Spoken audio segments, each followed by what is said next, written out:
All right. Hi, everyone. My name is Stella Garber, and I'm co-founder and CEO of Hoop. And I'm so excited today. I have Alexander with me. I'm not going to say doctor, you're going to introduce yourself. But so excited to talk about AI and practical applications for busy people. So, actually, Alexander, would you mind introducing yourself? Because you have such an awesome Absolutely. background. Yeah, thank you, Stella. So I'm not sure if it's awesome, but and it's quite rangeful. I learned a wonderful way of thinking about these backgrounds that kind of look like a T, where it goes, really wide and then really deep, in a couple of places from a colleague who said that he had spent a lifetime making himself progressively unemployable. So I think I've reached that point where there's enough degrees and enough baggage to explain to others. But in terms of the context here, so I teach at Harvard and a few other places as an adjunct. I've been doing that for almost 10 years. And in addition to that, there's a little bit of a startup that I'm running and a couple of books and Forbes writing and all of this. So it does keep me busy. And then there's three barbarians at home, so three small boys who if there's any time left over, they will get it for sure.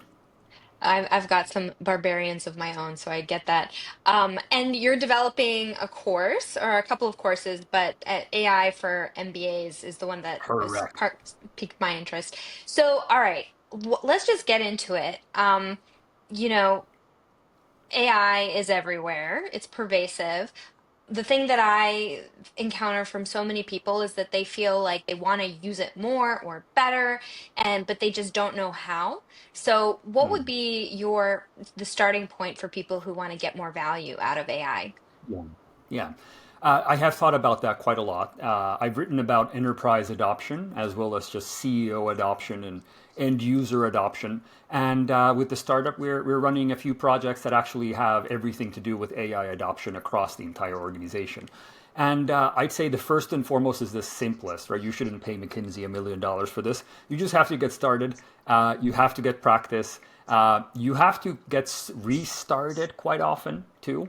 I'm sure, Stella, you've noticed that how quickly things go. Like you remember agents? It was halfway through January when Mark Benioff and Salesforce kickstarted Agentforce, and now Hmm. everyone is like, of course, agents, right? And you go back 3, 4 months, of course, no, it wasn't that clear. So and that has so there's a textbook AI for MBAs that I'm doing, and it is really hard to get it done. Every time Sam Altman, Mark Benioff, someone opens their mouth, I'm like, oh my God, do I have to write another chapter? Like, or at a minimum, the intro goes.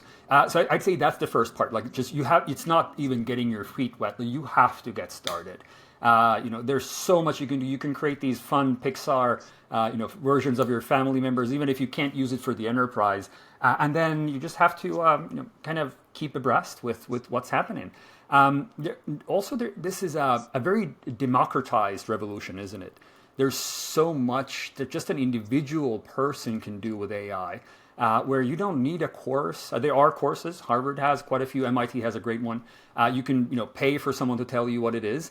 But also, there's just, if you have half an hour in the evening, you can go and see for yourself what it is. And once you've done it a while, you're going to get great ideas of how could this actually apply to myself, how I do work, how my colleagues do work, how people above or under me do work, and then you take it from there. I said, but that is really, as I think at its simplest, there just has to be expeditions, right? So not necessarily exploration, where you have no Hmm. goal whatsoever, but Hmm. expeditions where you have some type of north star, right? And it's okay to figure out that, well, this is not how I get there, or maybe you even change to the other star on the other side of the sky for this. But really, that's kind of how I see it: getting started and having a bit of an idea, but not the whole formed, finished product. So that's what I'd say. Just to uh, dive into that a little bit more, is there an AI use case or some sort of application that you felt has been like a true game changer that makes people Hmm. understand more deeply the capabilities?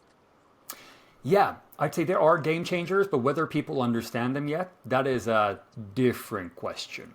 So if you put a more academic hat on for a moment, you'll see that there's that you could simplify the enterprise in almost any business or any organization into concentric circles, right? And I'd say broadly there are now three that are being attacked at different levels. First is the customer, the end user, the beneficiary facing edge, right? So that's where you have call centers, you have marketing, you have email, assistance, all of this. So there's a lot of work being done there, and that will transform that fringe, that edge. And it quite frankly has already been transformed. It's just that the revolution will kind of spread, across the rest of the companies then as we go along.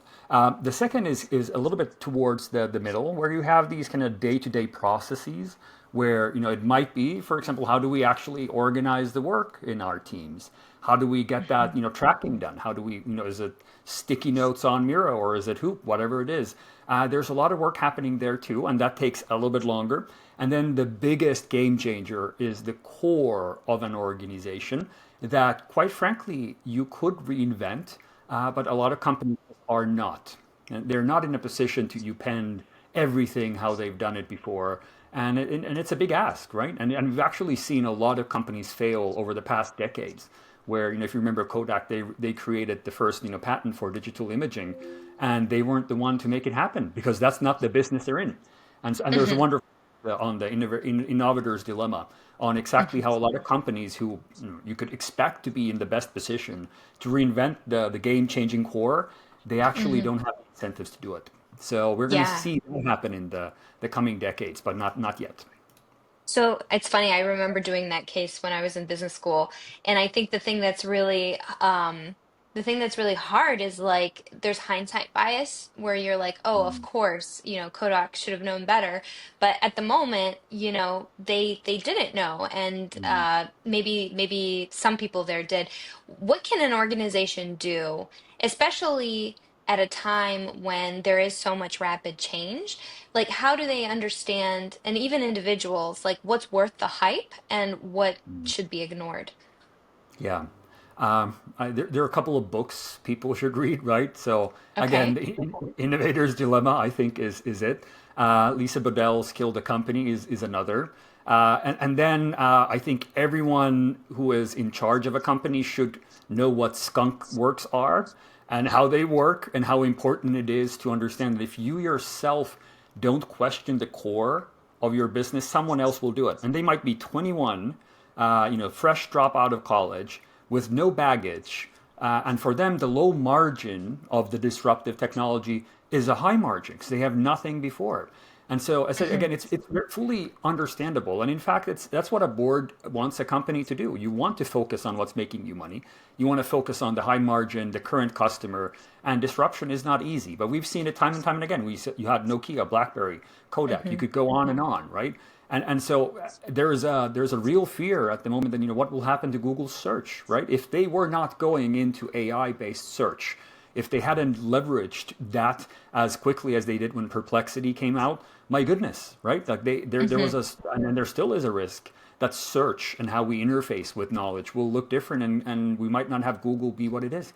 But I do see them, do they're doing the right moves with that. So I Hmm. said that's what I would, suggest everyone to kind of have the boldness to re-question the core or at least see how others are questioning the core of your business. Because if you are not aware of it, you'll get surprised by it.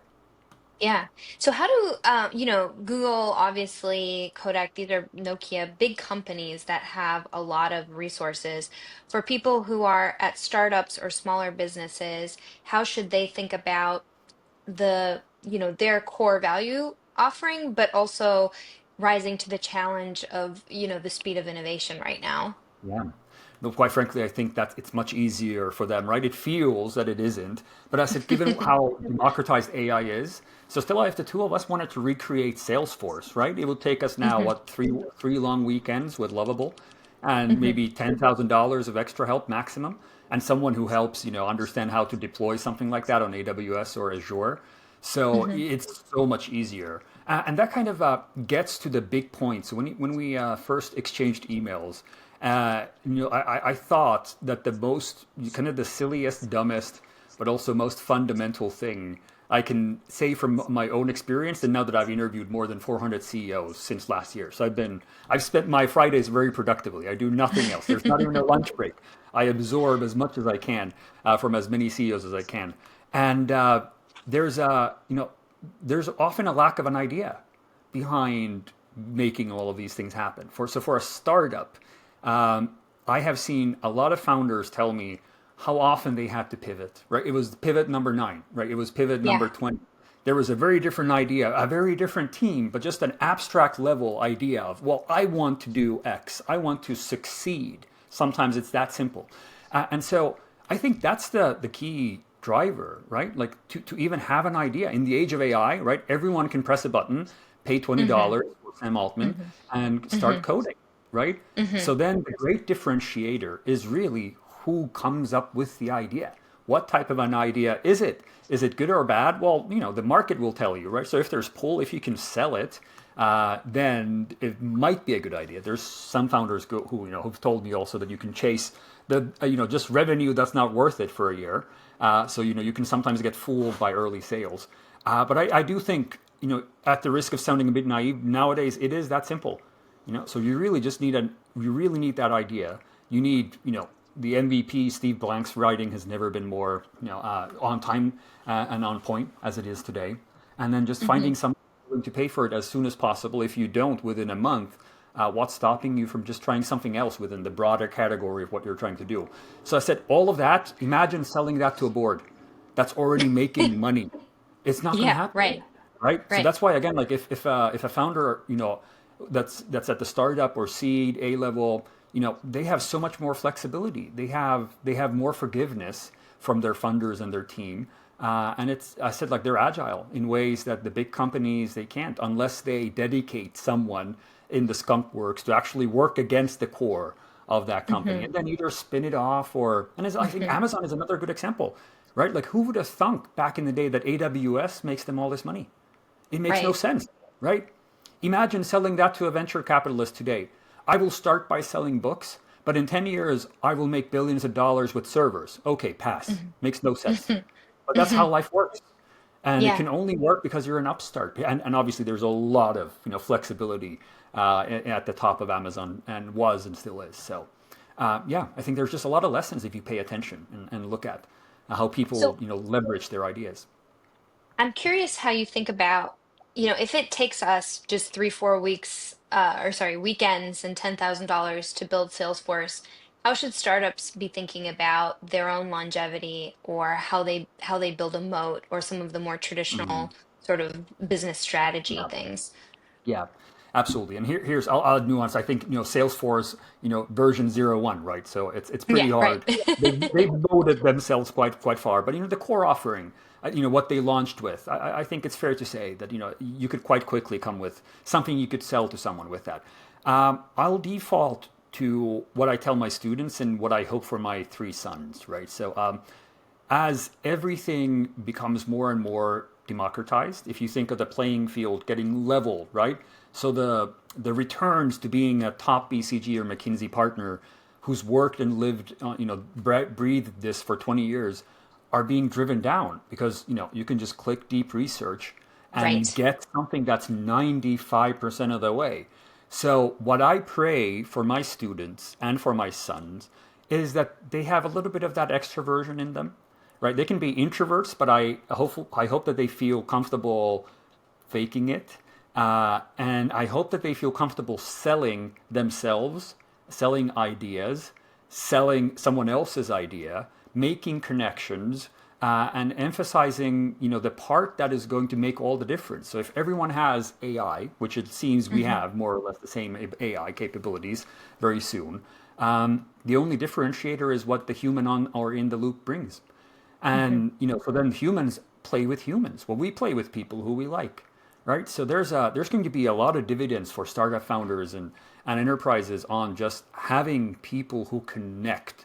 And I said it's also an introvert's game, right? So one of the classes I teach on influence and persuasion, I speak the whole 2 days on inward charisma, right? Like that you don't have to be the Wolf of Wall Street or Leonardo Hmm. DiCaprio to make Right. that connection. Yeah, but I said like I think the days of the engineer genius savant who just simply finds a lot of funding and makes all those early sales, they're going to need someone who feels comfy in and carries that load for them. Because I said like the moat what is the moat? It's your relationship. Quite often, it's the clients you have. It's who you found. So maybe Hmm. perversely, we all have to go to Harvard Business School or for our EMBA, right, to make those connections. And I'd love to teach some of those classes there because I see there's just so much more of a dividend for just learning to make those human to human connections, and also then making your processes very human centric. I think that's going to Hmm. be the differentiator. So, all right, maybe like one last question. What if you are making those connections human centric, I guess what's the main takeaway for a very busy professional right now? Because it Mm, sounds like there's some recommendation to just tinker and learn, keep up with what's possible, think about how to apply that in your business. And then there's also a emphasis on a more human centric approach. So I think this comes back to people feeling a little bit like a little bit of deer in the headlights, or they're not sure how to mm, proceed. mm, So I guess what would be the main takeaway? What if somebody had time to dedicate and really wanted to future-proof their business? What yeah. would be your recommendation? Yeah. So this is what I recommend to almost anyone who listens. Some of them pay for it, some of them don't, and you're going to get it for free because it's not rocket science. But again, the best part of AI and how it is being deployed and how we can transform ourselves is that it lets us spend more time with the ones who actually make our business run. So there are two sides to that coin, right? There's the people under you and with you and beside you, and the clients. So, the first and only takeaway, if I only have to give you one, is just make it you centric, like not even human centric, but like just aggressively get yourself out of the equation. Have your agentic twins, have your AI Hmm. agents handle your email, and go meet your Hmm. client. If you Hmm. previously could spend half a day, spend a day, right? If Hmm. you previously your sales force could do 100% and now they can do 100%, have them just call their previous sales and ask them how they're doing. How are we serving you? Who's serving you in other areas? What could we do? I said aggressively you centric, and I said that goes across like professional, personal, every level. I think that is the best use of the extra time AI gives us. But I said like for you to get there, my goodness, you have to start because otherwise someone else is. Right, so you just have to start playing around with this, figuring out how you shave that extra 4 hours of your week, and try to do Hmm. that 3, 4 times a year. And Hmm. my goodness, even if you don't get 4 hours, you get an hour back. Spend that with your number one client or the one who hasn't bought anything in a year. Go see him. My goodness, like there's just like again, I think that is the number one takeaway. Like aggressively you centric at every level. I love that so much. So, step one, use AI to create more time for yourself. Step two, use that time to do the things that make you uniquely human, which is build relationships with people who matter. I love that. Or Um, well, this has been so great. Alexander, how can folks find you? there's a LinkedIn page, there's a personal website, there's a Psychology Today and Forbes site, and Substack that I've just launched, which is very presumptuous of me. And the hardest thing for a Finnish person to do is to start making noise about ourselves. But so feel free to click that subscription button and tell me how it's working or not for you. Okay, great. Well, I will include those links. And thank you again so much for your time.